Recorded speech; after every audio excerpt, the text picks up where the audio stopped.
কিসের সঙ্গে খাবে এটা? পান্তা ভাত? পান্তা আছে। ও, প্রচুর উপকার, বলার নেই।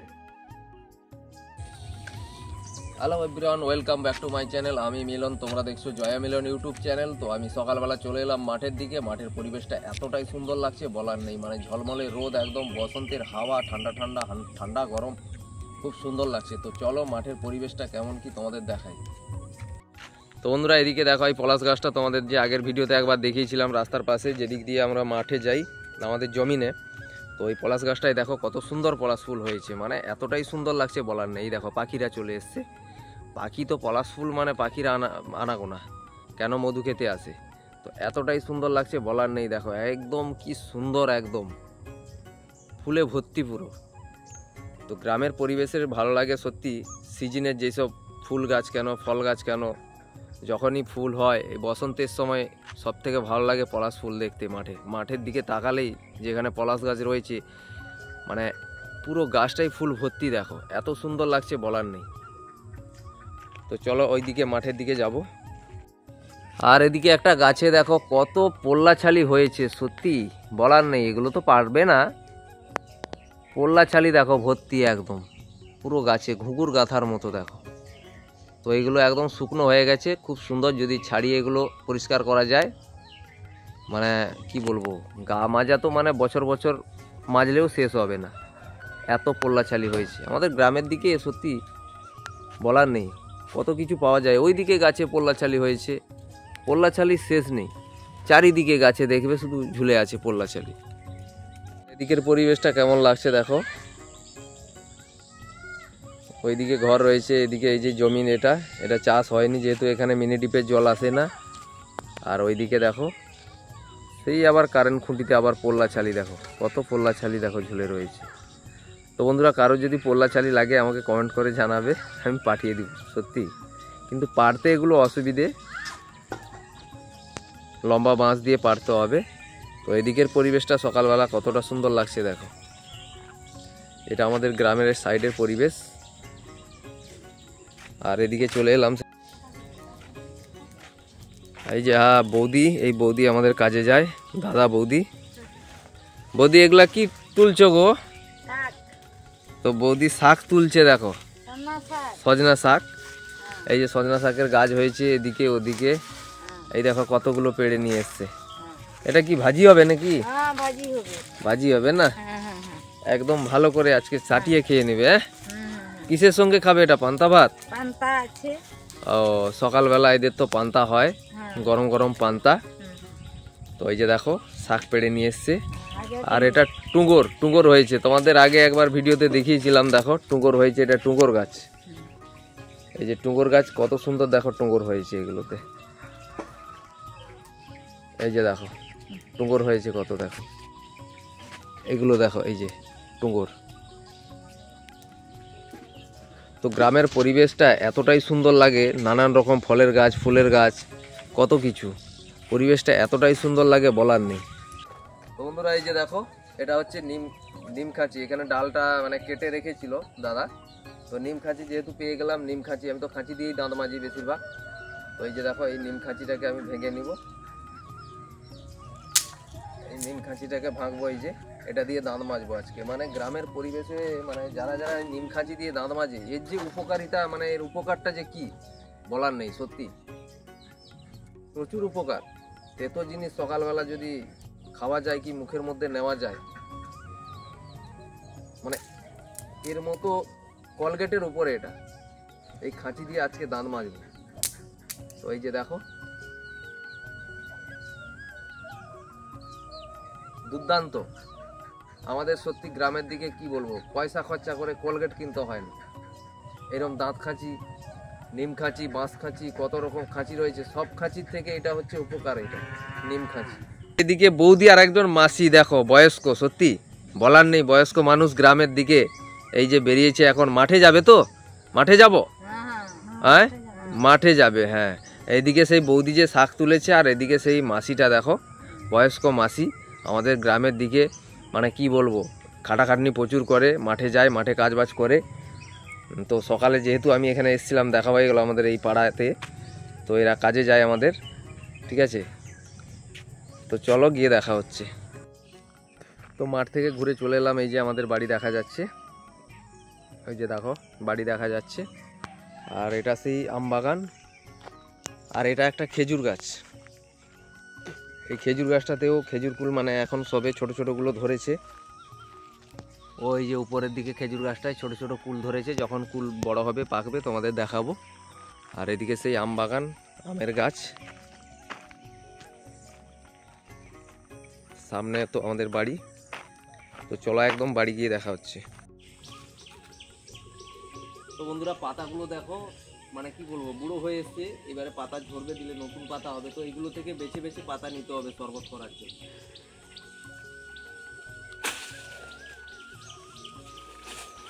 এই যে পিপলাস পাতা, ওদিকে জবা ফুল রয়েছে, জবা ফুলের পাতা কিংবা সাবড়া পাতা, এই যে সাবড়া পাতা, এগুলো প্রচুর উপকার।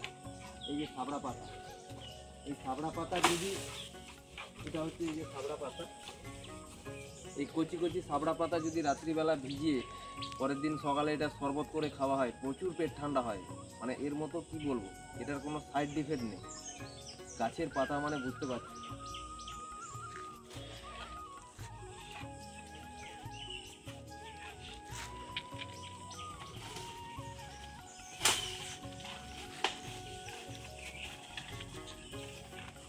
তো এই যে দেখো পাড়া হয়ে গেছে পাতাগুলো, পিপলাস পাতা। শরবত কিভাবে বানাতে হয়, কীরকম আমরা বানিয়ে খাই, সব কিছু তোমাদের দেখাও।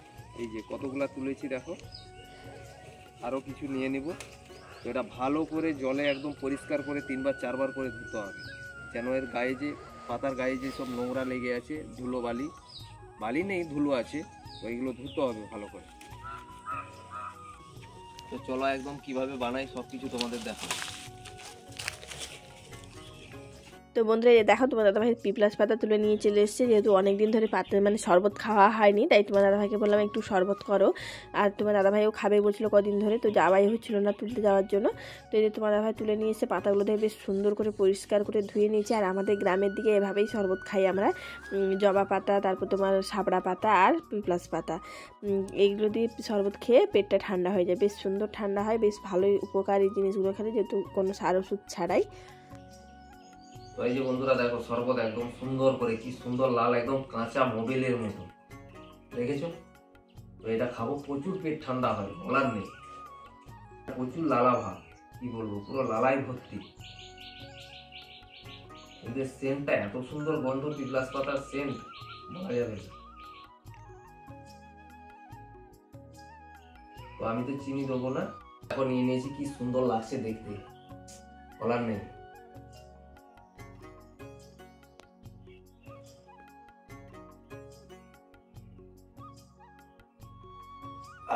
পুরো পেট ঠান্ডা হয়ে যাবে এটা।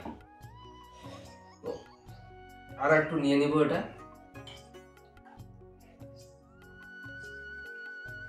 আরো 1 গ্লাস নিয়ে নিলাম, বাস। এই যে দেখো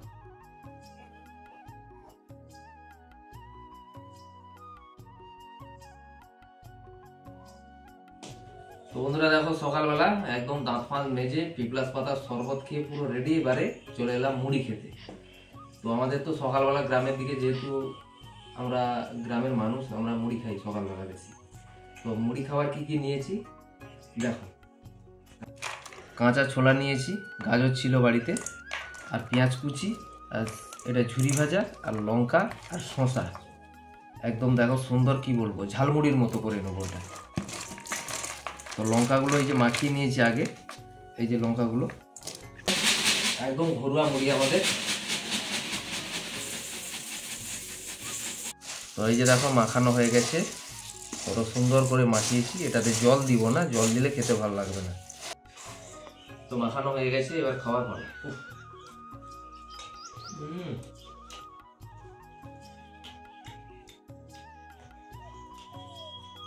তো বন্ধুরা এই যে এজবেস্টারের উপরে উঠে গেছি, একদম কচি কচি লাউ শাক হয়েছে। এই লাউ শাকগুলো এই যে তুলবো। তো বন্ধুরা এই যে দেখো সেই লাউ শাক, একদম কচি কচি শাক, এজবেস্টারে উঠেছিলাম, উপরে হয়েছিল এজবেস্টারের উপরে, পেড়ে নিয়ে এসেছি। তো এই দিয়ে আজকে ভাজি হবে। বন্ধুরা এই যে পুকুরে যাচ্ছি হিমছে, আবার মন হলো, অনেকদিন পরে মনে হলো যে না আমার একটু হিঞ্চে বাটা খাই বুঝলি। আর গরম, যেহেতু গরম পড়ে গেছে, বসন্তকাল, মানে কিছু বলার নেই, তেঁতুটা আমার খুব প্রিয়। এই দেখো কত হিঞ্চে হয়েছে এগুলোতে, এই যে হিঞ্চেগুলো এদিকে প্রচুর হয়েছে, ওদিকে হয়েছে।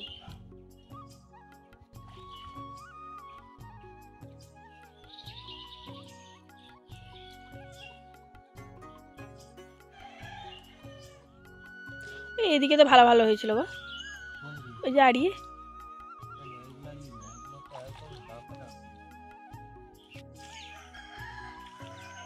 কত তুলেছে দেখো, দেখো এইগুলো প্রচুর হয়েছে, তো বেশি লাগবে না, এইগুলো হলে বেশি হয়ে যাবে।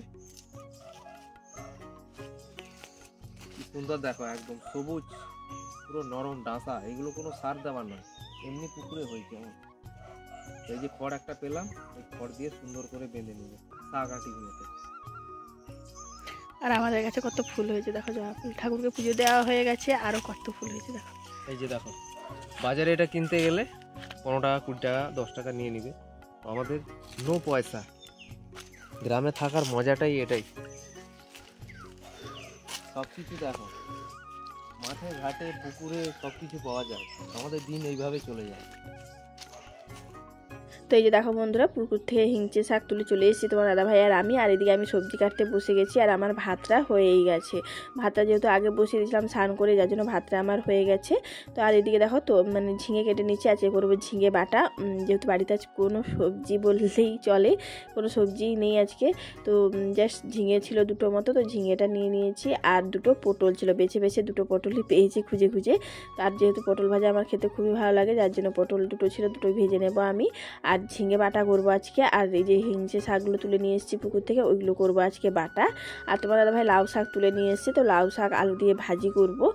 আর ডিম আছে বাড়িতে, তো ডিমের ভুজিয়া করব। যেহেতু বাড়িতে কোনো সবজি নেই, তো এই দিয়ে আজকে দুপুরটা চালিয়ে নেব আমি। আর যেহেতু আমাদের গ্রামের দিকে এক আধ দিন সবজি না থাকলে এভাবে ঠিক সুন্দরভাবে সংসার চলেই যায়, কারণ যেহেতু আমাদের পুকুর ঘাটে অনেক কিছুই পাওয়া যায়। তো এই যে হিংচে শাকগুলো ছিল, তারপরে কলমি শাক, আর তার বাড়িতে এটা সেটা পাওয়াই যায়, যেহেতু আমাদের দিকে অনেক সবজি টবজি চাষ করা হয়। তো এই জন্য দেখো যা ছিল তাই দিয়ে আজকে দুপুরে চালিয়েছি। প্রতিদিন তো আর ভালো মন্দ খুঁজলে তো পাওয়া যাবে না, তাই না? তো যা ছিল তাই দিয়ে সংসার চালাতেই হবে। তো এদিকে দেখো আমি শাকগুলো সমস্ত ভালো করে ধুয়ে কেটে গুছিয়ে নিয়েছি। তারপরে এদিকে দেখো লাউ শাক আর আলুটা আমি সেদ্ধ বসিয়ে দিলাম, আর এদিকে হিংচে শাকগুলো সেদ্ধ বসিয়ে দিচ্ছি। যেহেতু বাটা করবো যার জন্য একটু সেদ্ধ করে নেবো। তো এই যে এখানে হলুদ আর নুন দিয়ে দিলাম হিংচে শাকটায়, ওটা একটু সেদ্ধ হতে সময় দেবো। আর এদিকে লাউ আর তোমার আলুটাও সেদ্ধ বসিয়ে দিয়েছি। তার মধ্যে দেখো রসুনগুলো ছাড়িয়ে নিয়েছিলাম আমি, যেহেতু শাকে রসুন দেবো। লাউ শাক ভাজায় রসুন দিলে বেশ ভালোই লাগে খেতে, তাই না? তার জন্য লাউ শাকের জন্য দেখো কয়েকটা রসুন আর লঙ্কাটা থেতো করে নিলাম। তো এই যে থেতো করে দেখো নিয়ে চলে এসেছি। তারপরে এদিকে দেখো আমার হিংচে শাকগুলো সেদ্ধ হয়ে গেছে, তো এখন পুরো ভালো করে জলটা ঝরিয়ে তুলে নিলাম আমি। আর এদিকে লাউ শাক আর আলুটাও সেদ্ধ হয়ে গেছে। তো এই যে দেখো লাউ শাক আর আলুটাও আমি এখন কড়াই থেকে নামিয়ে নিচ্ছি। তো এবারে বাকি রান্নাগুলো করবো। এদিকে দেখো লাউ শাকটা আমার সুন্দরভাবে সেদ্ধ হয়ে গেছে, এদিকে কড়াইয়ে তেল দিয়ে দিলাম আমি। এখন করব আমি পটল ভাজা, যার জন্য কড়াইয়ে তেল দিয়ে দিয়েছি। আর এখানে পটলে নুন আর হলুদ দিয়ে দিচ্ছি, জাস্ট দুটোই পটল পেয়েছি। আর ছোটো ছোটো মানে সাইজগুলো এত সুন্দর সাইজ, মানে কি বলবো। তো তেলটা আমার গরম হয়ে গেছে, এখন পটলগুলো সব দিয়ে দিয়েছি আমি তেলে। তো এই যে দেখতে পাচ্ছ, তো পটলগুলো এদিকে ভাজা হতে হতে এদিকে আমি আরেকটা কড়াইয়ে তেল দিয়ে দিলাম, তাহলে তাড়াতাড়ি রান্না হবে। তো এইদিকে একটা শুকনো লঙ্কা কেটে দিয়ে দিলাম, কারণ এখন করবো আমি ডিমের ভুজিয়া। তো এই জন্য দেখো অনেকটাই পেঁয়াজ কুচি করে রেখেছিলাম, আর ডিমের ভুজিয়া অনেকটাই পেঁয়াজ লাগে, তাই না? তো এই যে পেঁয়াজ কুচি দিয়ে দিলাম সবকটাই আমি, দিয়ে এখন পেঁয়াজটা ভালো করে আমি ভেজে নেব। তো এই যে পেঁয়াজটা তাড়াতাড়ি ভাজা হওয়ার জন্য আমি দিয়ে দিলাম একটু নুন দিয়ে পেঁয়াজটা একটু ভেজে নেবো। আর এদিকে আমার পটলটাও ভাজা হয়ে গেছে, তো আমি তুলে নিলাম। তো এদিকে পেঁয়াজের সাথে দিয়ে দিলাম আমি টমেটো কুচি। তো টমেটো কুচিটা ভালো করে ভেজে নেব আমি। তো তখন এদিকেও দেখো কড়াইয়ে দিয়ে দিলাম আমি পেঁয়াজ কুচি। তো পেঁয়াজটা ভালো করে ভেজে নেব, তারপরে করবো এদিকে আমি শাকটা ভাজা, যার জন্য দেখো এই যে রসুন আর লঙ্কাটা থেতো করে রেখেছিলাম, তো রসুন লঙ্কাটাও দিয়ে দিলাম, দিয়ে এখন ভালো করে ভেজে নেব। আর দুটো মতো শুকনো লঙ্কাও দিয়েছি আমি কেটে। আর এদিকে যে শাকটা সেদ্ধ করে রেখেছিলাম শাকটা দিয়ে দিলাম, দিয়ে এখন ভালো করে আমি শাকটা ভেজে নেব। এভাবে শুধু মানে শাক ভাজলে, লাউ শাক ভাজলে অতটা খেতে ভালো লাগে না। এভাবে আলু দিয়ে ভেজে খেলে দারুণ লাগে খেতে, যার জন্য আমি শাক যখনই ভাজা করি আলু দিয়ে ভাজা করি, বেশ দারুণ লাগে লাউ শাক খেতে। আর এদিকে দেখো ডিমের ভুজিয়াটা করে নেবো। তো এই যে দেখো ডিমটা আমি ফাটিয়ে নিয়েছি, এর আগে 2টো ডিম ফাটিয়ে নিয়েছি, কিন্তু ডিমগুলো ফাটাতে গিয়েই মানে পুরো ফেটে একদম পড়ে গেছে কড়াই, যার জন্য তোমাদের দেখানো হয়নি। তো এই ডিমটা বেশ সুন্দরভাবে ফাটলো, যার জন্য তোমাদের দেখিয়েছি বন্ধুরা। তো এই যে 3টে ডিম মতো ভেজে দিয়ে দিয়েছি আমি ডিমের ভুজিয়া করে নিচ্ছি। আর এদিকে কড়াইয়ে তেল দিয়ে দিচ্ছি কয়েকটা শুকনো লঙ্কা। আর এদিকে দেখো দিয়ে দিচ্ছি আমি কালো জিরে, যেহেতু ঝিঙেটা যে বাটা করেছি ওটা রান্না করব। আর এদিকে দেখো দিয়ে দিচ্ছি এখন কালো জিরেটা আমার সুন্দরভাবে ভাজা হয়ে গেছে। এখন দিয়ে দিলাম ঝিঙে বাটাটা দিয়ে এখন ভালো করে নাড়বো আমি, যেহেতু ঝিঙেতে তো অনেকটাই জল বেরিয়েছে, ওটা পুরো শুকিয়ে আসবে কড়াইয়ে, দেখবে সুন্দরভাবে ছেড়ে যাচ্ছে কড়াই থেকে, তারপরে নামাবো আমি। আর এভাবে ঝিঙে বাটাগুলো দারুণ লাগে খেতে। ঝিঙের খোসা খেতে তো ভালোই লাগে, কিন্তু যেহেতু খোসা ছাড়ালে কতটাই আর খোসা বেরোবে, তাই না? তাই জন্য ঝিঙেটা দিয়ে বেটেছি আমি, দারুণ স্বাদের হয় এটা ভাত দিয়ে খেতে, গরম ভাতের সাথে যদি এরকম ঝিঙে বাটা আর হিংচে শাকের বাটা থাকে না, তাহলে আর কিছুই লাগে না। তাই দিয়ে দুপুরে খাওয়া দাওয়া হয়ে যাবে। তো এদিকে দেখো ডিমের ভুজিয়াটা আমার হয়ে গেছে, তুলে নিয়েছি। তারপর কড়াইয়ে আবার তেল দিয়ে এই যে 2-3টে মতো শুকনো লঙ্কা দিয়ে দিচ্ছি আমি কেটে। তো শুকনো লঙ্কাগুলো ভাজা হয়ে যাবে, তারপর দিয়ে দেবো কয়েকটা গোটা জিরে, তো কয়েকটা না অনেকটাই গোটা জিরে দেবো, যেহেতু জিরে পেঁয়াজ আর লঙ্কা দিয়েই হবে এই হিংচে শাকটা রান্না। তো এদিকে দেখো পেঁয়াজ কুচি দিয়ে দিলাম, দিয়ে এখন ভালো করে আমি পেঁয়াজটা একটু ভাজা করে নেব। তারপরে দেবো এই যে হিংচে শাকগুলো সেদ্ধ করে রেখেছি, তার আগে দিয়ে দেবো একটু নুন দিয়ে দেবো আমি, যেহেতু সেদ্ধর সময় নুন দিয়েছিলাম তাও একটু নুন দিয়ে দিলাম। আর এদিকে তো আমার ঝিঙে বাটাটা হচ্ছেই, অনেকটা সময় লাগে ঝিঙে বাটাটা রান্না করতে। তো এদিকে দেখো দিয়ে দিলাম হিংচে শাকগুলো।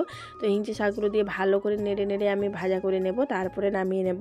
তো এদিকে দেখো হিংচে শাকগুলো আমার ভাজা হয়ে গেছে, যে নামিয়ে নিচ্ছি। এবার শিলে এগুলোকে বেটে নেব আমি, তাহলে খেতে দারুণ লাগবে। আর তো ঝিঙে বাটাটাও আমার হয়ে গেছিলো, তো তোমাদের সাথে আর দেখানো হয়নি। দিয়ে খাবার দাবার বেড়ে নিয়েছি আমি দুজনের জন্য, তো খেয়ে নেবো এবারে। আজকে কি বলবো, মানে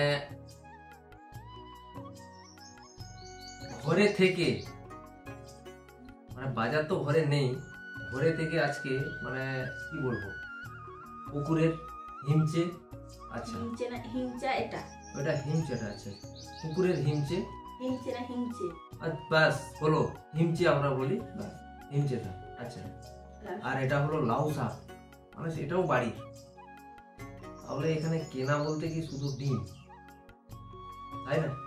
তো ঘরে দেখো সবজি না থাকলেও কত কিছু আমাদের মানে মাঠ থেকে কিংবা পুকুর থেকে কোথাও থেকে মানে কত কিছু সবজি শাক পাতা কত কিছু উড়িয়ে এনে আমাদের রান্না করা যায়। 1-2 দিন চলে যাবে, 1-2 দিন নয়, চেষ্টা করলে চিরদিন চলে যাবে। শুধু একটু তেল ফেল এই সবগুলো কিনাকিনি করতে হবে, লবণ দরকার, তো তেল তো দরকার একটু। দেখো কত সুন্দর করে একদম কি বলবো, একদম গ্রামের যেটা হালকা একদম ঘরোয়া রান্না।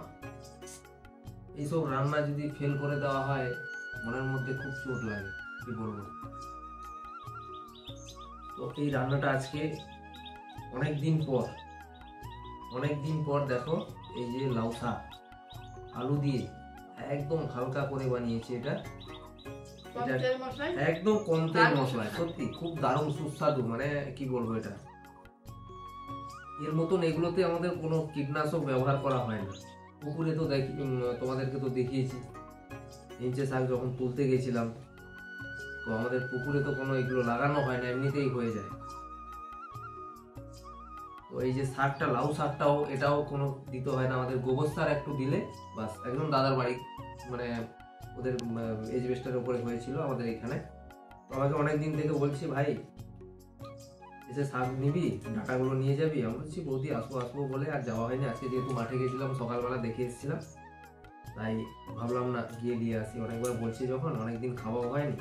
বাড়িতে লাগানো হয়েছিল আমাদের আগে, এইদিকে একটা বড় হয়েছিল, কিন্তু তখন আমাদের ভিডিও আমরা করতাম না, প্রায় কত 8-9 মাস, 1 বছর হবে, তাই না? ওটা ইঁদুর গোড়া কেটে দিয়েছিল। অনেক লাউ শাক, কুমড়ো শাক প্রচুর হয়েছিল। এখন আর লাগানো, মানে সেরকম লাগাতে সময় পাই না, ছাগল টাগল থাকে খেয়ে নেয়, ঘেরাঘেরি করতে। তো দেখো সেই লাউ শাক দিয়ে এত সুন্দর রান্না, ও ডিমের ভুজিয়া, পটল ভাজা, আর এটা সেই ঝিঙে বাটা কালা জিরা দিয়ে করেছো তো? ও কালা জিরা দিয়ে এটা বানিয়েছে।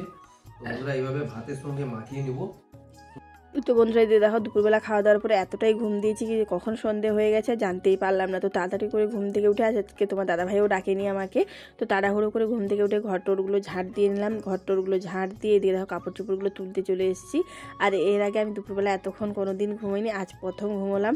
তো অনেকটাই সন্ধ্যা হয়ে গেছে, দেখতেই পাচ্ছ তোমরা, অন্ধকার হয়ে এসে। তো এবারে সন্ধে টন্ধে দেবো, কাপড় টাপড়গুলো এবার গুছিয়ে নিই, তারপরে সন্ধে দেবো।